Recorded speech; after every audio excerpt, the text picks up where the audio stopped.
Hello, everybody. Welcome to our CakeFu Master Series. Today we have a really awesome guest with us. We have Lisa Berczel. I'm saying that right, Berczel? Close enough. It's Berczel. Berczel. I'm sorry. I've only ever read your last name. I tell everybody I married a Hun, so it's Hungarian. Berczel. Mm-hmm. Okay, Lisa Berczel. I should always check before I say it because I slaughter names so badly. At least you can remember them. I'm much, yeah. All right. So anyway, Lisa is here with us today. Lisa is just she's just an amazing artist here. She has been mostly into like body art, body painting, and has recently, not that long ago, right? About 3 years I've been introduced and started to become very active in what I call edible artistry.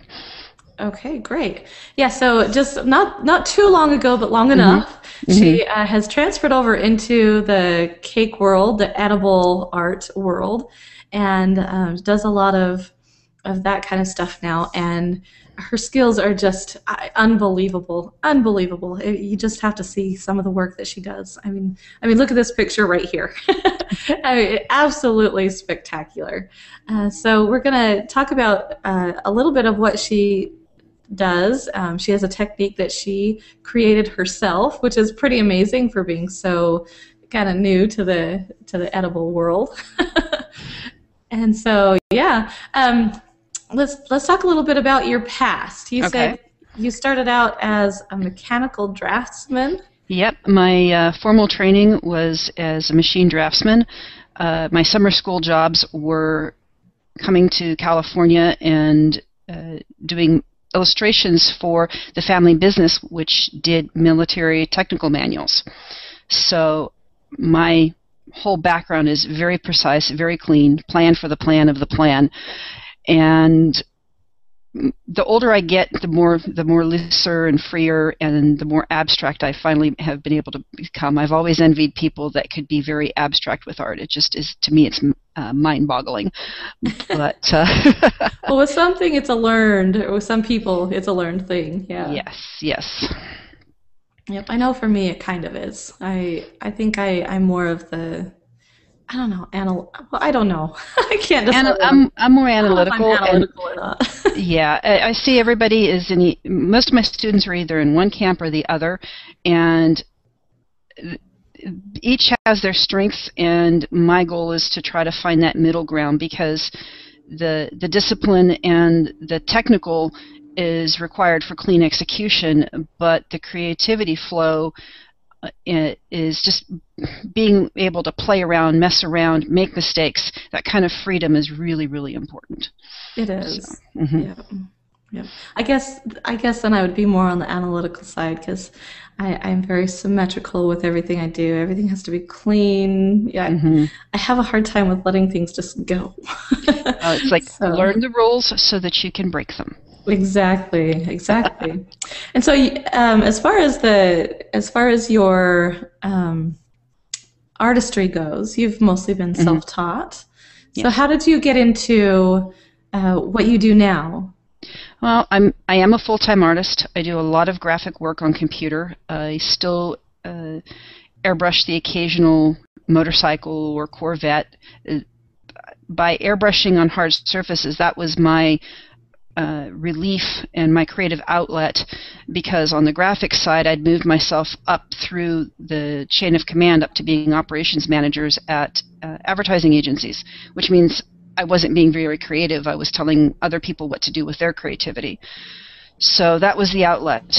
I finally picked up the airbrush again, and one thing led to another, and that's body painting was more successful from a public relations standpoint than the graphic and mural work, and the body painting gave me a really good understanding of pigments and safety and sanitation, so that there's actually a lot of products in the old school special effects and movie world that are edible, like gelatin prosthetics.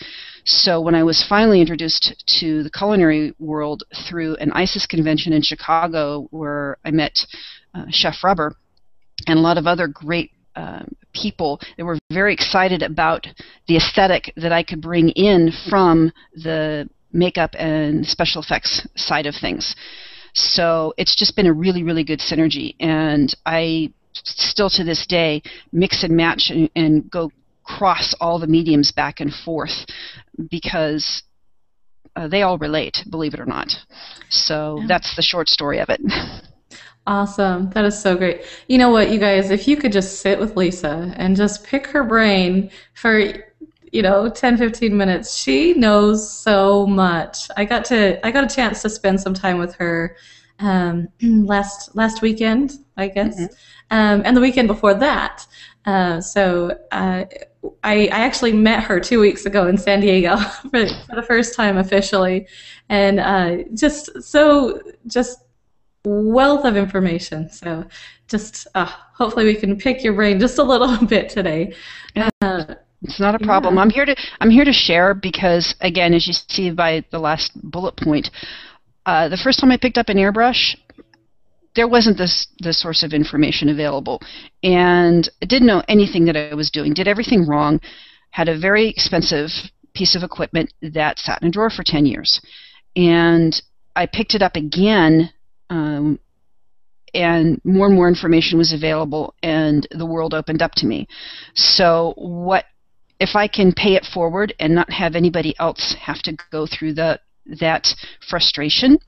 That's the wonderful thing about opportunities like today and being able to share with people.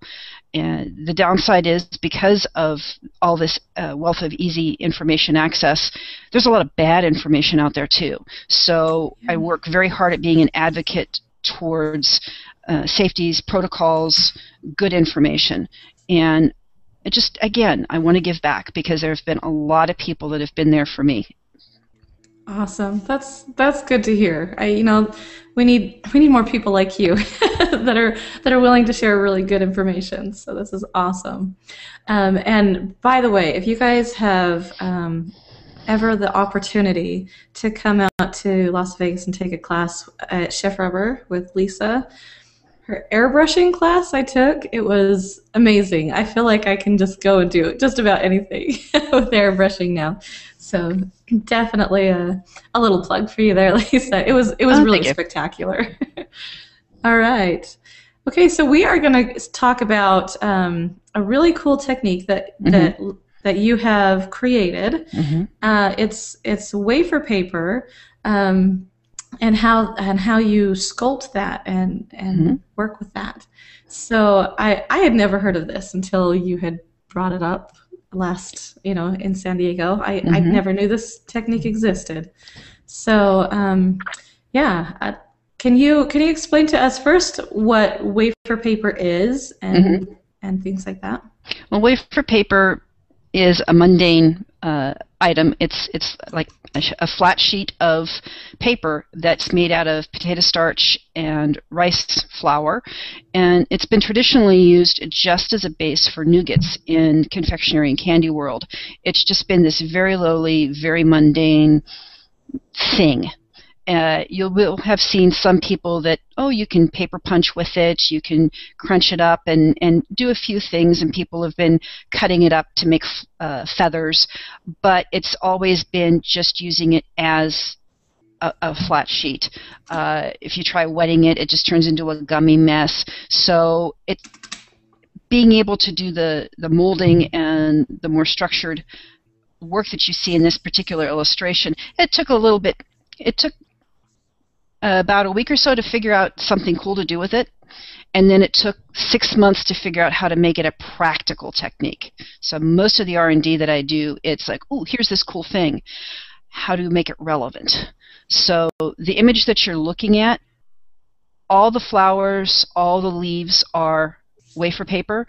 The little tiny ones with the little 4 petals, those are just punched. Very easy, but everything else has been molded. That is just so cool. I just love this. This is so cool. Okay, so just a quick question. Is wafer paper the same thing as rice paper? I have seen the term used interchangeably. I will say that, to my understanding, there are different brands of wafer paper and rice paper. It is very, very inexpensive, but I would certainly say test the product to make sure it's behaving. I'm using the Chef Rubber wafer paper, which I have been told is a combination of the potato and the rice. So that is specifically what I'm using. Try the other products out. Again, I don't know at what point it's just a generic term, but it is used for the nougat bases for chocolate making. All right, cool.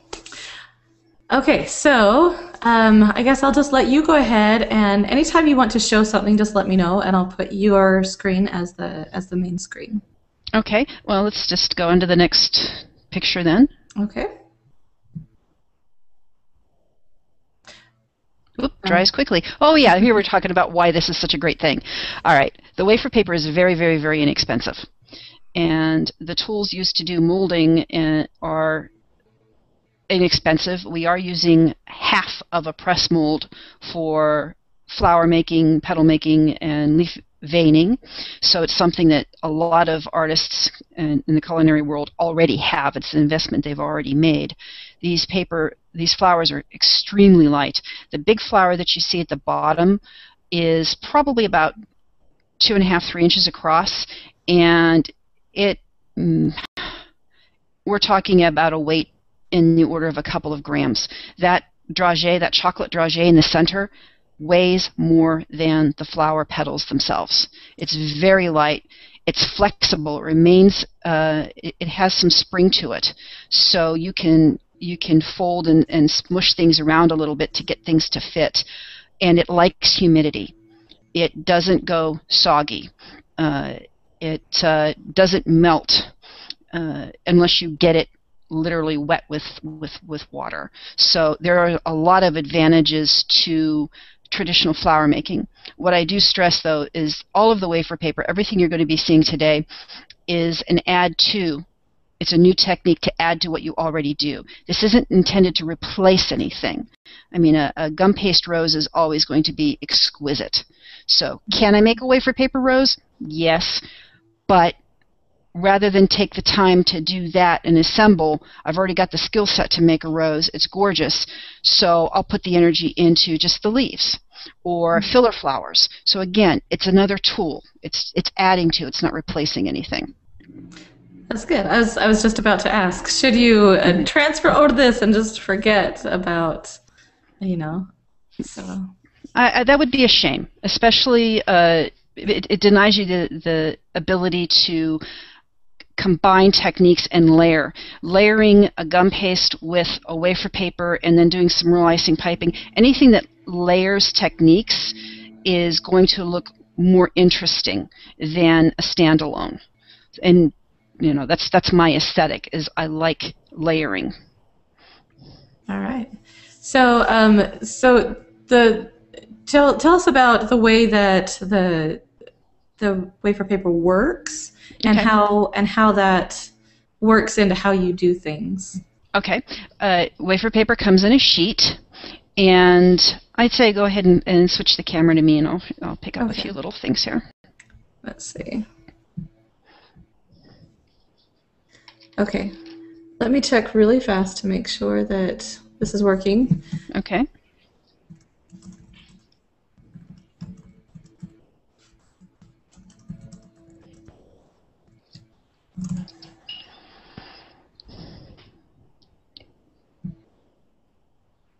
Oh, good. Okay, it's working. Yay! It's the first time I've ever done this, so Yeah. so yay. All right, so yeah, go ahead and you should be the main screen. Everybody should see, and go ahead and show what you wanted to show. Okay. Well, the wafer paper just comes in a sheet of paper. It's just very flat, and it comes in a pack of 10 to 100 sheets, and it cuts very easily. So you just cut out.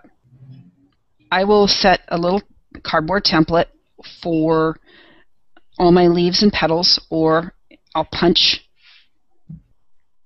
for specialty shapes. And the trick is, yep, there's the punches. And there's some of the molds, my favorite molds to use that you're seeing on the screen there. Mm-hmm. And wafer paper shrinks as it dries. So it's very, very important to experiment with your molds and test, because you want a mold shape that's round like this, because you want the paper to shrink against the form. Like this half of, this is my favorite flower petal mold. You can see it's got nice round. Mm-hmm. So it gives a surface for the paper to shrink against. If I used the other half of the mold, which is cup, what will happen is the wafer paper will pull up out of the mold. Okay, and kind of fold in on itself. Mm-hmm. You just use this half. You don't want to try pressing. Save this little guy here for making little blossoms where you want something to pull away from and curl up in on itself. Okay. And let's see. You can use plastic tweezers are the one thing that you're going to want. These are just like little jam tweezers. And you're going to want on silicone. You're going to want to work on silicone or silicone mats, because wafer paper, when it's wet, is very, very sticky, very gummy. And you have a fairly short work window of dipping your petal into water and placing it on the mold, and it'll just slump. It'll just go. And that's the hardest part for people to pick up, is figuring out the work window. Once you've got that little bit of experience, the molding is very easy. So that's pretty much it. I mean, give yourself about a half hour, 45 minutes to just play with wafer paper, see what the work window is, see how fast you can slip almost like a water decal. Dip into water and slip it across the mold. There should be a picture coming up that shows what the wafer paper looks like on the molds. Okay, let me see if I can find that. Yeah. There you go. Okay. Perfect example.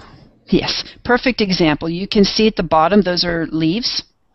And on that blue mold, you can see how the wafer paper goes transparent, and you can almost see how sticky that is just looking at it.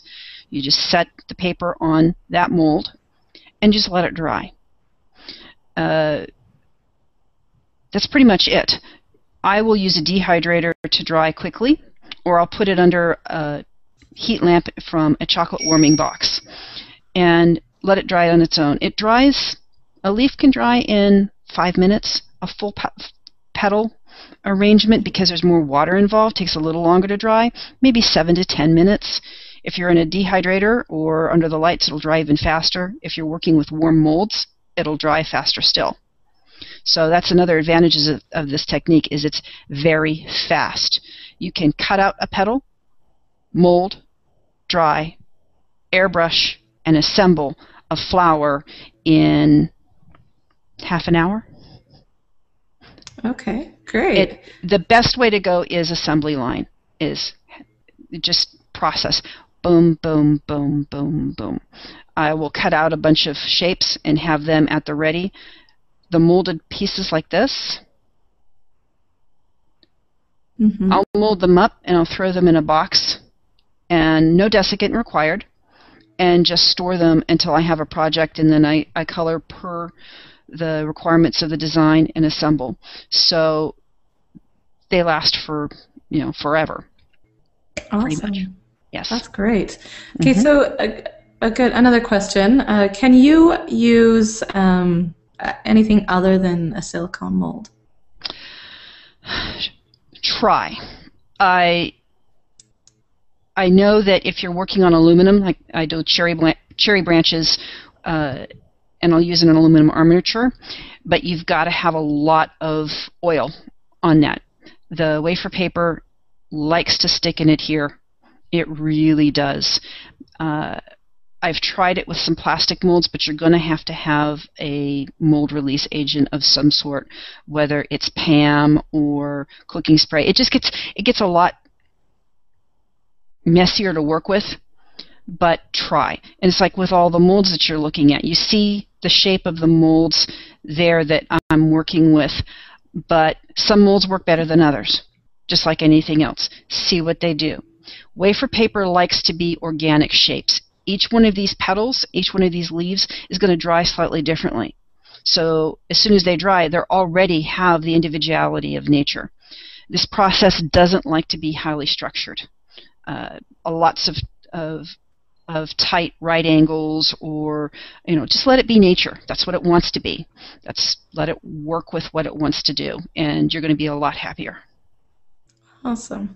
Okay, so an overview of basically the process. So you're going to just dip it in just plain water. Does it need to be warm or cold, or? Yep. When you're learning, the cooler the water, the better. The warmer the water, the less work time you have. The faster it goes from a flat piece of paper to just going sagging and slumping. So when you're learning, run with colder water. Okay. And, yep. That's a good tip. So then you're going to just get off all the excess water? Yep, just drag it along the edge of the bowl. Dip, drag along the edge to get off the excess, and have your mold right there, and just slide it straight onto that mold, and you'll watch it sag. And if it's not completely in contact with the mold, you can use a mop brush that's damp to just push it into the crevices of the mold. You can use a finger if it's damp, and again, just push into the crevices of the mold. What I see people do is they overwork and they just go crazy and pouncy, and you can tear the wafer paper because it's very soft at this point, and you just won't get as good of a mold. One more thing, wafer paper has two sides. It'll have a smoother side and it'll have a dimply or rougher side. If I'm doing a flower, I'm going to put the smooth side against the texture mat. If I'm doing a leaf, I might put the rough side down because then you get the leaf pores and it's a little bit more interesting looking. So again, experiment. It will take a little bit of experimentation. I like that. That's cool. It gives you two different mediums almost to work with. That's great. Yes.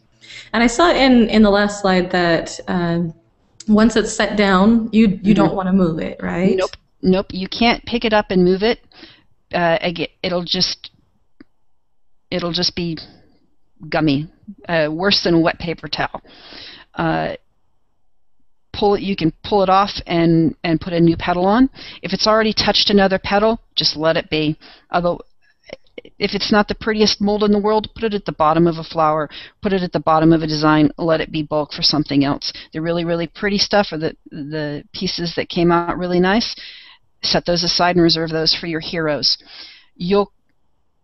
Because the wafer paper shrinks when it dries, you'll see that the wafer paper on that mold is shrinking in two directions, side to side, and it'll shrink in length. That's why in this particular picture that's up right now, you'll notice on the flower mold that the wafer paper is actually going a little bit over the end. It's because I'm locking that in place so I can keep the length. Now that petal will shrink up a little bit. And that can be cool because you can take this same mold, and just how you shape and how you cut the petals is going to give you different effects. I can take that mold and do spider mums. I can make a butterfly. I can make a bow. Again, adaptive. Think adaptive instead of literal with this mold. If you overlap the petals too much, too deep, it's not going to look as lifelike. It's going to look a lot more heavy-handed. It can even tear as it dries because, again, you've got these two pieces of paper and they're shrinking away from each other, and if you're too much, something will just give and it'll start tearing. So again, it is going to take a little bit of practice to figure out what works for you and what doesn't. Sorry, drinking water. I'm just getting over a cold, so if you see me hacking away, I'll try and mute it first. But okay, so on the next slide. Oops, I went too far. Sorry. if you want to just go ahead and talk Yeah. about this. Yep. Here we've again, it's more of what we've been discussing. Uh, it acts as its own glue. All you need is water, and where these two petals touch is where they will glue together. And multiple molds. I work assembly line fashion. I have a couple of molds and a couple of veiners, and I will just cut out, work all my cutting at the same time, all my molding at the same time, all my drying at the same time, and I'll just work in racks. And it's very, very quick that way. You just get into a routine, and it's very speedy. And again, talking about, and I can't stress this enough, and you see it on the blue mold here, just because a mold shape is a certain shape doesn't mean you have to use it all. I can use one mold, and just by cutting the petals or the leaves in different outside shapes, I can get a lot of variety. And that's a really good thing. It's a way to be frugal, and it's a way to think beyond the literal of, oh, this is a hollyhock mold, so I must make hollyhocks with it. No. Mix it up a little bit. Experiment, and like I said, that 5-press generic mold, I make butterflies, bow ties, mums, big cherry blossoms, small cherry blossoms. Again, just think bigger than the literal. Okay, thank you for covering for me. I honestly have been hacking away the last few days and just oh, please let me get through this thing. Okay. All right, so to dry it, you heat it. Is that what you already Yeah, you can either let it air dry on its own, and that'll work just fine. A $10 heat lamp bulb from Home Depot will also work. It's the same bulb that you see in sugar boxes. That will dry from above. A dehydrator works brilliantly. What you don't want to do is set it in front of a fan, because as soon as this paper starts to dry, it'll start lifting up off of the mold, and it's so light it'll just blow away. Fly away. Okay. It'll fly away. You can put it, if you've got an oven with a pilot light, set it in there. You're looking at something about 95 to 100 degrees. You don't need to overdo this. And once the molds are warm to the hand, they will dry faster. When you're first learning, everybody uses way too much water, so they're going to dry a little slower.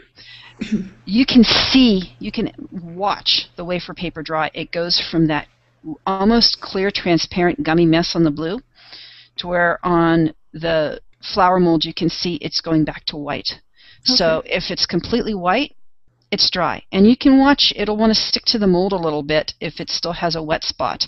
Sometimes it'll release, other times that wet will stick to the mold and while you pull the rest of the wafer paper away, and then you have a hole in a mold. So when I'm demolding and putting in my boxes for storage, just make sure everything's good and dry, because if there is a wet spot and it touches another item, they're now going to dry together and want to stay together in harmony forever, unless you literally break one away from the other. Okay, that's good to know. Mm-hmm. Yeah, you can't remold effectively. Say you don't like the way that one leaf came out, I'm going to put it back on. No, just make another leaf. Okay, so let's talk about if it gets too, or can it get too hard? It can be too brittle. When they're first coming out of the dehydrator, out from underneath that light, they're very, very, very, very dry, and that's when they're their most brittle. So you don't want to snap it off of a mold. Work if it's yeah. Just get up here. There you go. Okay. If it's on a full mold, half of it may be lifting off on its own. Another portion, like over here, may be stubborn and staying down. So just take your thumbnail and just pop it up off the mold. Work it, pop, pop, you're fine. If it's so dry and brittle that if you get heavy-handed with it, it can crack it. Let wafer paper, sit for a few minutes, let it reacclimate to the ambient humidity in the room, and it's fine. And you'll see with this piece here, you can see how flexible that is. Oh, wow. You know, there's a flat shape. And let's see how far it goes before I break it. So I'm almost folding it in half. You can just barely start to hear it cracking. Oh, wow. That would be really convenient for assembly purposes. Yeah. Yeah. Nice. And if you heat it up a little bit in your hand warmth, again, just a tiny bit of humidity, you get even more. So Even more. Great. Touching the sides together. Again, something you can't do with gum paste and pastillage and traditional techniques. This is the other nice, I know we're getting ahead of ourselves a little bit, but when we start airbrushing, it adds just enough moisture that you can flatten out or remold slightly. Like you want that little leaf to curl up. Mm-hmm. All right, let's see. Right, and if one of these hits the floor, it probably won't break. Now, if something does crack, if something does break, you got in a rush, whatever, you can patch this. You take a little wafer paper patch and you patch it. You just tear a little square of it and dip it in your water and patch it from the back side and let it dry on its own. So it is patchable to that extent. Perfect. Now we get into coloring. Yay! Okay, so we're going to let you talk a little bit about airbrushing and then, and how to incorporate that into your flowers. Okay. Wafer paper likes airbrush as long as we're not like painting the barn door and applying a lot of color too heavy. Wafer paper also, once it's molded, has a lot of shape to it. And what we want to do with the airbrush is accent and highlight what we've just made with the mold. It's going to be more interesting that way. We're going to use the color of the wafer paper as part of the design. Since the airbrush spray is a cone, just like a flashlight beam, it's going to spray straight in a bullseye. And that's what you see at the top. If I held this leaf up and sprayed straight at it, I would just paint it green. If I turn the leaf on its side and airbrush across the surface like this, I'm going to catch paint on the edges and the ridges of the molded shape. I call it catching paint. And this works obviously really well with leaves in nature. It also works with any other texture mold that you're doing. So you're reinforcing detail. Think of adding color as reinforcing detail rather than just changing the color. Because I can now use a dark green, a light green, I can run a little bit of brown down the center, and you're going to end up with a much more lifelike and realistic end result rather than just taking a white object and turning it into a green object. Awesome. So that's what you're seeing in that slide. Perfect. Okay. So yeah, you talked about how how when you turn things, it changes the cone. Mm-hmm. Yes. Okay. You see how at the bottom we're literally catching paint. We're catching the edge of the overspray across this shape. Perfect.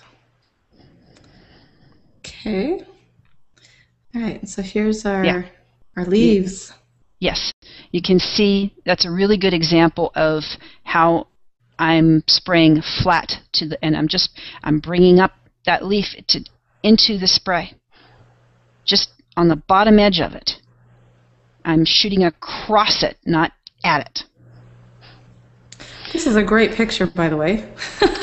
Thank Someone's you. got some photo skills. Well, we do all the photography that you're looking at, so thank you very much. Here we're talking about alcohol-based colors versus water-based colors.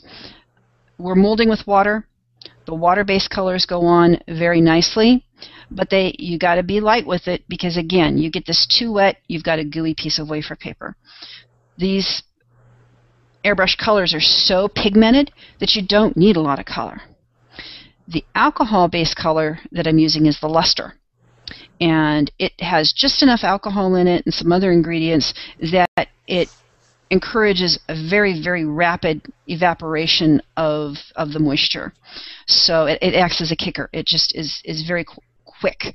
So I will often use the pearls and the lusters to just accent. My primary color is going down in a blue, and then I've accented with a purple pearl.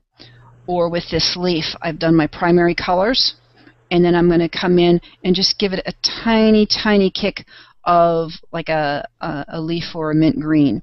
And it's, again, to give it that luster or shine or dewiness effect without heavy-handedly just coating the whole thing in pearl. And it's also a way to use much less of the pearl product, which tends to be much more expensive anyway. So you're giving the pearls a base to play with. And you'll notice, again, I'm using different colors and layering them. It doesn't take any longer to airbrush an item 2 or 3 colors as opposed to 3 passes of the same color. So you get a lot better payoff for the effort. Awesome. This is all stuff that you've taught in your airbrush class that I was like, yay, I know this. This is really good information. So, okay. And here you see that I'm layering colors. Purple is going down, and it's purple pearl. It's almost invisible. It only catches that purple glint in certain angles or in photography.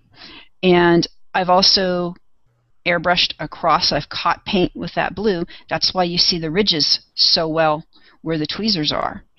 Is, again, I'm taking full advantage of what that mold is already giving me rather than just painting in a color. Awesome. And did you attach these before you airbrushed the color onto them, or? Yeah, this is what you're looking at there is the blank version of a molded flower petal. So this 5 piece is all white, and it came out of a box. And this is what I held with the tweezers and airbrushed. So the 5 individual petals have been molded onto my 5-petal mold and allowed to dry in place. And then it's stored until it's color. I just happen to really love the blue with a little bit of purple. It's kind of a fantasy color, but it just works for me. It makes me happy. It is a good color. And very trendy right now, too. So. Well, you can... Cocoa butter... the wafer paper likes fats. It likes colored cocoa butter. It likes piping gel because it's a very low moisture content. So you can rim the edges of these petals with lines of gold. I show students how to just take piping gel, rub the edge with a cotton swab, and then just use that cotton swab applied piping gel to pick up loose luster dusts. So it looks very, very pretty, and it's a nice way to add texture, and the wafer paper will support it. You can airbrush with your classic vodka and lusters. Wafer paper doesn't like too much alcohol. Like, you can't replace the water with alcohol and expect it to work. It does this really frizzy, snappy thing, and it just literally does not work. But for little bits of edging, you can get away with it. But again, experiment. There's a nice way to take these flowers and make them look like porcelain. Go ahead and do your edging. That's all trendy right now, and the center of the flower can be one of your button molds instead of a regular center. So again, there's a lot of variety to it. Very cool. This just honestly opens up a whole new world of, places to go with all of this. It's great. Yep. Now, assembly, again, is very easy. Here you're seeing unpainted flowers, some loose dragées, and you stack the pieces together. And I'll just put a dollop of piping gel dead center on and do the underside of the next layer. So you've got piping gel against piping gel. Lay them over top of each other. If they're not wanting to set flat, put a little weight on top, just like this, and come back in 2 or 3 minutes, and it'll be glued together enough. The piping gel is sticky but flexible and movable. It'll set up 2 pieces together in about 2 minutes. They'll be repositionable for about 10 to 15, depending on how hot and dry the environment is. And then it's just perfectly sturdy. So all of the assembly that you're seeing here was with clear piping gel. Perfect. And oh, look at how gorgeous they look. I just love it. And there's little blossoms, there's little flats. And there's 2 different flowers that are assembled there. You can do 2 layers, 3 layers of the petals, just whatever you want. Awesome. And I love the coloring of those leaves and the gold tones and the blue and the purplish and pinkish. And the leaves look really incredible if you airbrush them a green base and then use like an antique gold. So if you're doing an anniversary cake or a celebration cake along those lines, you can go into some fantasy colors that just look so expensive, and they're so light. And because this wafer paper is so light, you don't have to put a wire on each and every thing. You can if you want to. I will use piping gel to glue a wire on the back of a flower. I'll poke it up through the first layer, wrap it around, and then it's literally between the 2 layers of flowers like this. And you could put it on a leaf if you want to, but that's for really only when you need something to be up and off of the cake. Otherwise, the piping gel will allow you to have a flower literally stuck to the cake wall and going out to a side like this.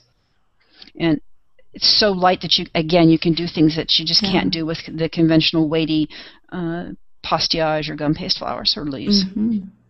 I love the idea that it's so light, because I know we talk a lot about how you shouldn't stick wires in cakes and things like that, especially when you're doing competitions and and so to have something like this that's so light that you can just kind of stick to the side and not have to have it falling off and weighing down. This is really cool. And the product plays well with your whipped frostings and your buttercreams. Buttercreams have enough butter content that it'll hold up. I mean, will it eventually go soggy? Yeah, but just the same as it would if you were using, again, your gum paste or your fondant techniques. Okay. Well, good to know. Okay, and here's some of the things that we have a few pictures of things that can be done with this wafer paper. So yes, the branch is wafer paper. It's hollow. There is no structural support in that other than the rigidity that I got from making the mold. You can see that I've got flowers coming literally up, off, and away from the cake with no armature. Those are all cherry blossoms, and there's a little tiny bit of fondant for the green and yellow on the inside for the centers. You can also see that there's some plain dragée and wafer paper cherry blossoms. The branch was molded, and the inside armature was pulled away. It was just crushed aluminum, and it was painted with colored cocoa butter, and then it was dredged with cocoa powder, because I wanted that branch to have that dry, barky feel. It looks amazing. It really does. Okay, and I know everybody's going to be asking, what is the cake? What's the surface of the cake? Because that's cool. Let me talk about the dragonfly for just a second. Okay. The wings of the dragonfly are wafer paper. The body is gum paste. Remember that blue leaf mold that we looked at a couple slides ago? Those wings actually came off of that mold. I used the center spine of the leaf mold to be the top edge of the dragonfly wing. So I just molded a bunch of leaves, and then I carefully cut them after they were dry to get the shapes that I wanted, and that's assembled with just a patch of wafer paper and piping gel again. Very cool. The cake background itself is a glazing technique that mimics porcelain. So in this specific instance, there is an edible icing sheet that was applied to my fondant base, and I use that because there's very, very intricate crackle pattern. Could I have painted that on the cake and not use the edible icing? Probably. But in this specific instance, there's a layer of edible icing sheet. It was airbrushed blue and brown, so I got my gradients. And then a very thin layer of clear piping gel went down. Edible glitter was dredged onto that first layer. And then a thicker trowel of clear piping gel went over top because I wanted to catch air bubbles and I wanted to keep the edible glitter as big and open and out as possible because I wanted to create that crackle glaze texture and look to it. So that's how you get that kind of shine and that kind of texture and behavior. And it holds up as an effect until the piping gel starts to haze. So 36, 48 hours later, again, depending on the humidity, it'll finally start hazing over and getting more of a milky color. Okay. That is just so cool. I love that. We could do a training on just that. Very cool. Okay, so this is some of your cocoa painting that you do. Yes. This is a glass bowl, a square glass bowl. This is kind of to show what can be done for the most exotic punch bowl ever. The pebbles at the bottom are molecular gastronomy. So these could all be flavored. They're edible. They're all the rage. As you can have little floaty fizzies in your drink. The fish are reverse painted on the inside of this glass bowl, and they're cocoa butter. The little froggy is cocoa butter painted, gum paste, and dragé little sculpture. He does have wire armatures in him for his little arms, and he's crawling out of the pan. Of the bowl. He's painted in cocoa butter because that actually acts as a very good waterproofer. The lotus flower that you're seeing, there's a leaf and flower separate. Those are wafer paper molded that have a very thick dipped coating of cocoa butter. And it's assembled, the cocoa butter allows you to assemble these leaves a piece at a time just as you would any other chocolate flower work. So I'm using the structure and the lightness of the wafer paper to replace all the extra weight that there would be for a conventional chocolate piece like this. So that flower will float in the water for a couple of hours, and that flower was a really big one, and I think it may have weighed 3.5, 4 ounces. It's about 6 inches across. Oh, wow. So that is just so cool that you can put that in water. I mean, water and cake just don't mix, and so this is just so cool. If the water gets too warm, cocoa butter starts melting at that 85, 88 degrees. So if the bath gets too warm, and the water will finally find a crevice, and it'll get to the wafer paper, and the wafer paper will absorb the water and spread like a sponge, and it'll start pushing the cocoa butter up off of the structure, and that's when it'll start finally disintegrating. Okay. So yeah, it lasts a little while, guys, not forever. Yes. Yes. There's another angle of that. Yes, and this was lit from below, so you can see that the light, even though there's a thick layer of cocoa butter on these leaves, you can see that you get light through them, so you get that realistic sense of airiness and translucency that you see in a lot of these petals and flowers in nature. And again, that's what we're trying to mimic. Awesome. See, isn't she a genius, guys? I love this. Okay, and so then this is? That is a life-size bird of paradise. Mm-hmm. And that bird of paradise is wafer paper. It's again painted with cocoa butter. By the way, I love working with cocoa butter. Yes. So there's a lot of hand layering and texturing. The orange is wafer paper that I actually used orange water to mold the wafer paper.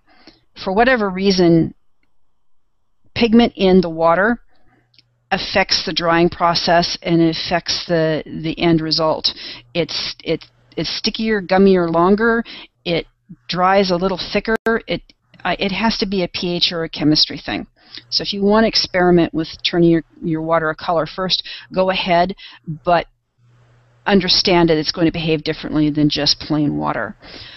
But I really wanted that intensely vivid orange and purple for the petals. The cocoa butter is slathered on top. It's assembled with cocoa butter. There is a boba straw that is going down as a support. That entire flower, boba straw and all, weighed 7 ounces, I want to say. It's hollow on the inside. The leaves were molded straight off of a Bird of Paradise leaf. I didn't make a mold for that. I did use a paraffin release spray for that, and I had to run through several leaves before I got enough that didn't get too torn up or shrunk or curled the wrong way.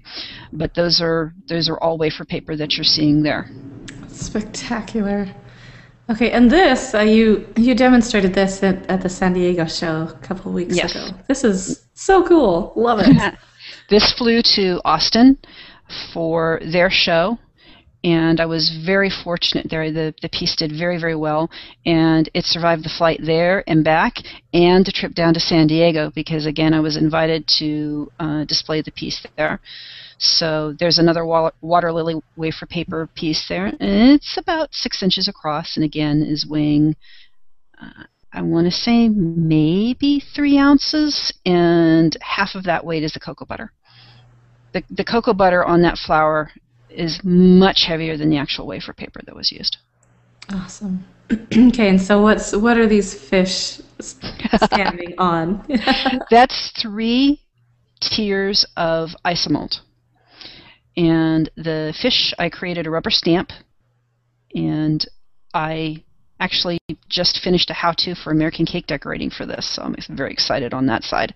But I made my own rubber stamp for my own sketch, stamped it on the inside of the curve, and then hand-painted all the cocoa butter colors. So the fish that you're looking at, you're looking through the Isomalt to the painting. Yeah, and so it's your reverse painting, and this is something we should, have you teach. Also, you just know so much. It's so cool. Well, I actually took a class on your cocoa butter painting at Icy's last year, so very, very informative. Mm-hmm. And there's all the blue that you see is airbrushed accents on the Isomalt, and then there's a little bit of pearl added. And these little beady things down at the bottom? Those are Isomalt. They're Isomalt pebbles, and I developed a technique that mimics fused glasswork, but I'm using pasta as an armature, and it allows you to have something to grab a hold of with your tweezers and help manipulate. It's just so much easier to work with these shapes using that base underneath. And this is an offshoot of a necklace class that I teach that is basically making glass beads with 0 molds. And you'll also see my one of my mentors and biggest fans out there, Peggy Tucker, teaching this technique as well. She was one of my primary technical advisors for, again, I've got this really cool idea. I know there's something that's really great for the industry. How do we take that idea into something that is practical? So that's what she was a champion of. So yeah, it's a lot of fun playing with lusters, playing with crushed glass effects. It's just the opportunities and the ideas are endless there as well. They're just so cool. Another shot of that same thing. Yep. Isn't that just spectacular, you guys? Just love it. Okay, we have so many questions. Oh boy, we have lots of questions. So rattle away. We will get going on those. Try and get a few of them asked.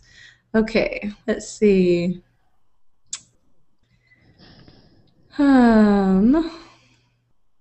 Oh, good question. For our first question, Lisa Menz asks, where do you purchase wafer paper? I know you said it, but let's explain.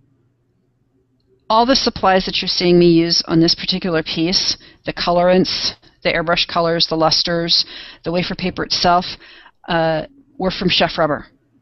They are one of the companies that I tell everybody enable me. In other words, they indulge my artistic eccentricities, and they give me products to see what I can do with, see what I can break a few rules with. So the cocoa butter color, everything is from them. Mm-hmm. Yeah, Chef Rubber is great that way. Yeah. They're just so I think they just love to see the art and Yes. the new, and they want to Yes. be a part of that. So yeah. Mm-hmm. They're very good at admiring and honoring the traditional techniques, the traditional work ethics, and at the same time, they're very proactive in championing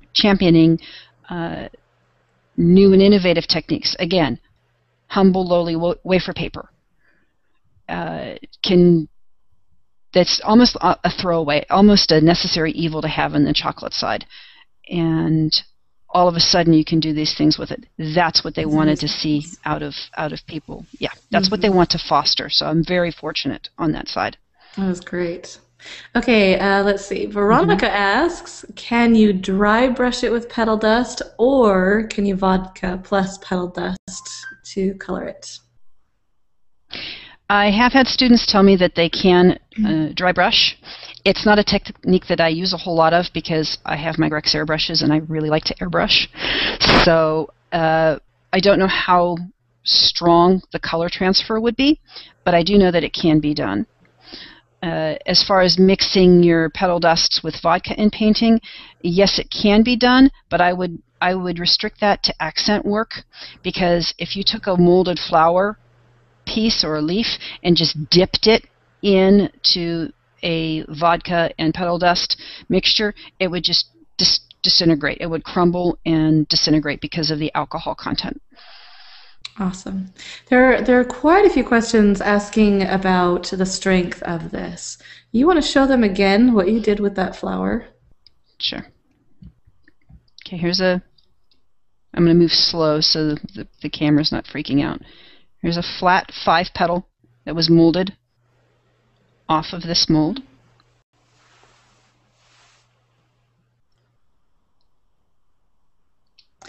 I'm now touching. Okay, so it is flexible, but it is strong. It is strong. I finally broke it. Okay. And that was with pushing it and pulling it back apart. It's not gummy at this stage, but it is pretty strong. Okay. But if it's at a higher heat, it's more likely to be... If it's at a higher heat, yeah, the drier. It's not so much the heat, it's the dryness. The drier it is, the more brittle it is. That's why I say this technique likes a little bit of humidity. Okay, so if you're in a really dry place, you may have a little bit more of an issue with breakage. Okay. Correct. But when you first airbrush, this is another reason to go with the airbrush route instead of the dry brush route, is when you airbrush, you're introducing a little bit of moisture to it.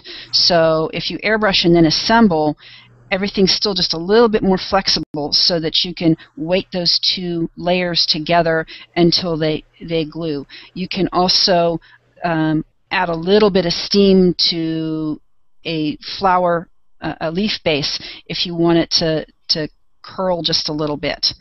The wafer paper is stronger when it's molded than when it's flat. When it's flat, it's